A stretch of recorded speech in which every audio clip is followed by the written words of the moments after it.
जय श्री राधे दोस्तों, कैसे हैं आप लोग। उम्मीद करता हूँ अच्छे ही होंगे।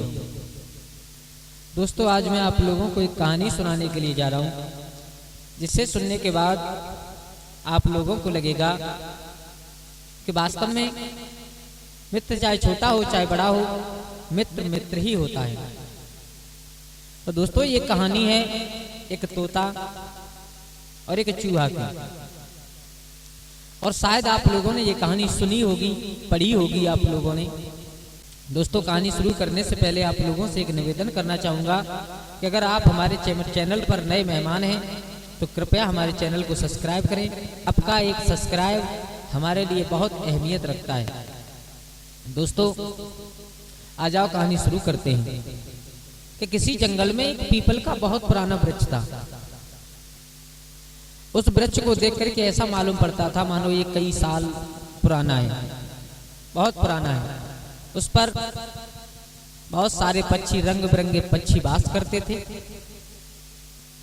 रास्ते के किनारे था, तो जब गर्मियों का मौसम होता था तो पथिक लोग वहां पर बैठ करके आराम भी किया करते थे। उसी पेड़ पर जो पक्षी रहते थे, एक दिन एक बहेलिया ने और उसी पेड़ के पास में अपना जाल बिछा दिया। जाल बिछा दिया। आप लोग जानते हो कौआ थोड़ा चतुर होता है। कौए की नजर पड़ गई। कौआ ने विचार किया, बोले हम सब इस पेड़ पर रहते हैं ना, हमारे लिए ही इसने ये जाल बिछाया।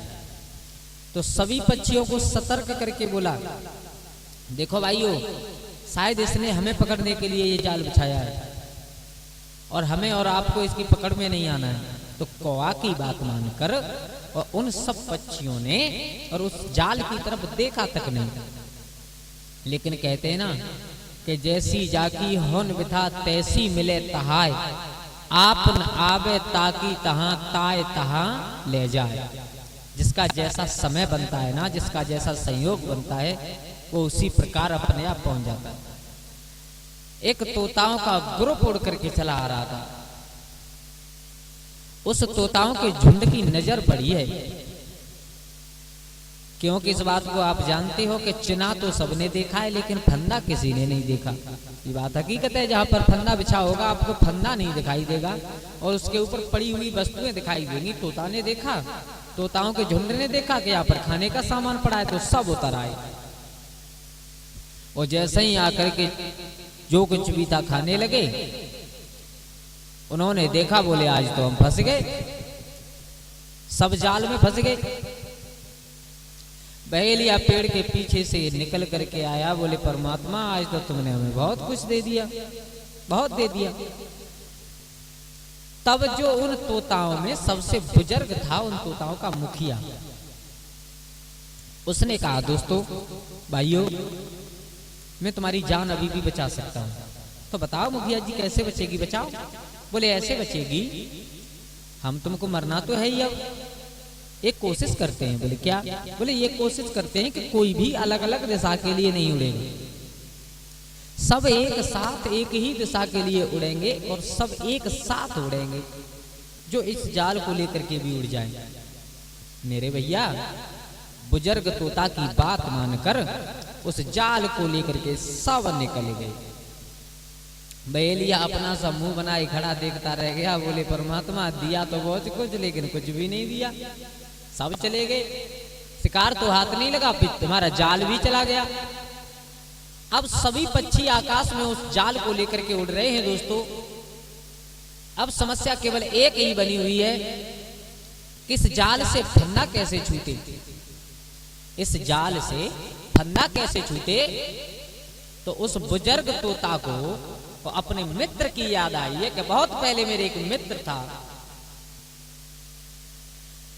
तो सभी तोताओं को लेकर के वो बुजुर्ग तोता उस दिशा के लिए चला जिस दिशा में उसका मित्र बिल बना करके रहता था, जिसका नाम था चूहा।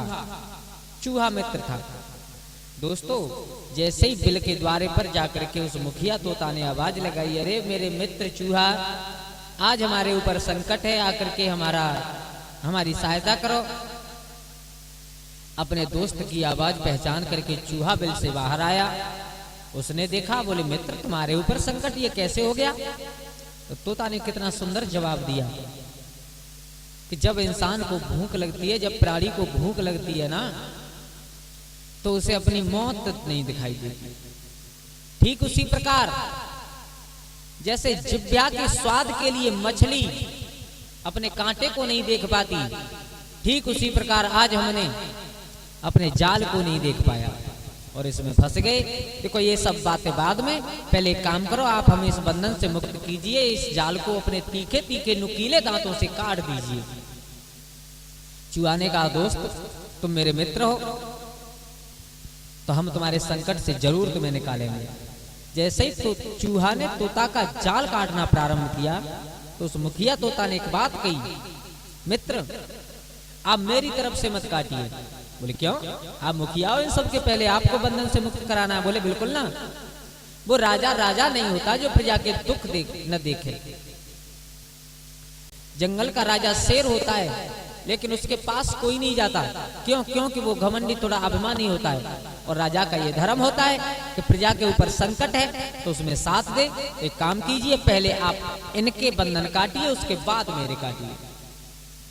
मेरे भैया आज उस चूहा ने सब तोताओं को आजाद कराया, उस जाल को काट दिया। जाल काटने के बाद बैठे, तब तोता ने कहा है, मुखिया तोता ने, मित्र आज मेरी समझ में एक बात नहीं आ रही है कि मैं कैसे तुम्हारा शुक्रिया अदा करूं। तो देखो चूहा का जवाब कितना सुंदर था। दोस्त, दोस्ती के बीच में कभी धन्यवाद या शुक्रिया चीज नहीं आती। वो दोस्ती दोस्ती नहीं होती जिसके बीच में अपना मतलब और धन्यवाद आ जाए, उसे दोस्ती कहने का हक नहीं होता।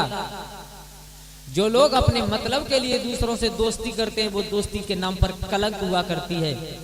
दोस्ती कभी भी धन माल देख करके नहीं की जाती, मित्रता तो अपने आप हो जाती है। दोस्तों, तो हमारे विद्वानों ने बताया है, गोस्वामी जी ने बताया है कि दोस्ती उसे ही कहते हैं, मित्रता उसे ही कहते हैं जो अपने ऊपर कोई संकट है तो उसे केवल धूल कण के समान समझे। अगर मित्र के ऊपर कोई संकट है तो उसे एक सुमेर पर्वत के समान समझे, उसे मित्र कहते हैं। और जो मित्र के संकट में जो मित्र साथ नहीं देता उसे पाप लग जाता है। तो दोस्तों, दोस्ती हो तो ऐसी। कैसी लगी आप लोगों को हमारी ये कहानी, प्लीज कमेंट में जरूर बताएं। और अगर अच्छी लगी हो तो हमारे चैनल को सब्सक्राइब करें, हो सके तो अपने दोस्तों और अपने परिवार के साथ शेयर करें। आपका एक सब्सक्राइब हमारे लिए बहुत अहमियत रखता है, प्लीज करें। तो दोस्तों, आज के लिए बस इतना ही। कल फिर मिलते हैं एक नई कहानी के साथ। तब तक के लिए सभी लोग आनंदित रहिए, खुश रहिए। जय श्री राधे दोस्तों।